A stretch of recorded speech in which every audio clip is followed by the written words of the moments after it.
If a person in my house is infected with a virus, how can I prevent it from spreading?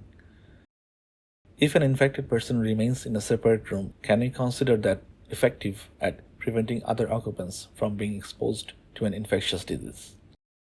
Let's use an example, assuming the master bedroom is used as an isolation space, where a sick person is emitting viral particles in the isolation space.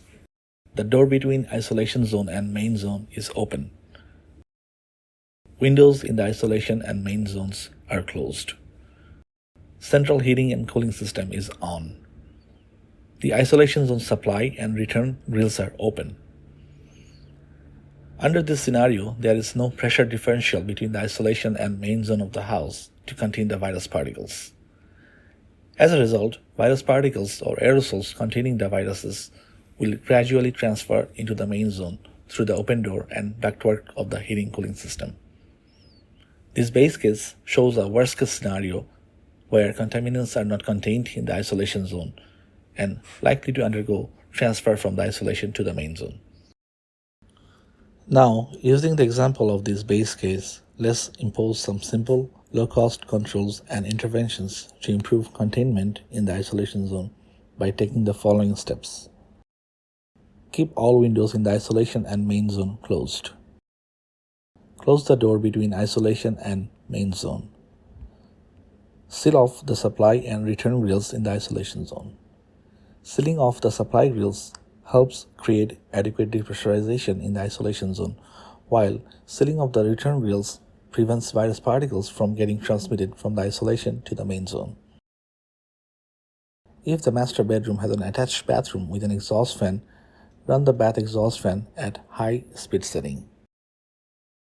These steps would create a depressurization in the isolation zone, adequate for containment if the exhaust fan has sufficient flow. To determine if the flow is sufficient, while standing on the outside of the door that separates the isolation space from the rest of the house, hold a piece of tissue paper near the door undercut.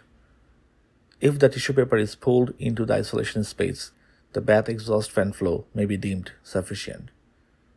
If not, additional options could be considered to improve containment, such as install a portable window fan rated at a minimum of 300 cubic feet per minute in one of the isolation zone windows so that it blows air out of the room.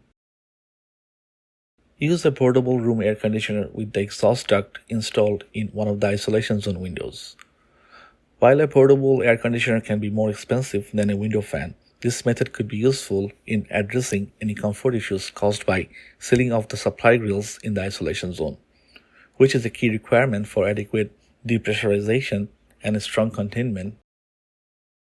However, a situation can occur where there is no window in the isolation zone and the bathroom exhaust fan may not be delivering high rate of airflow.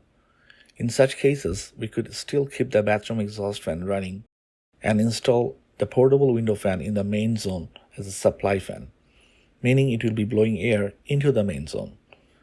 The resulting effect of this control strategy would create adequate depressurization and strong containment in the isolation zone.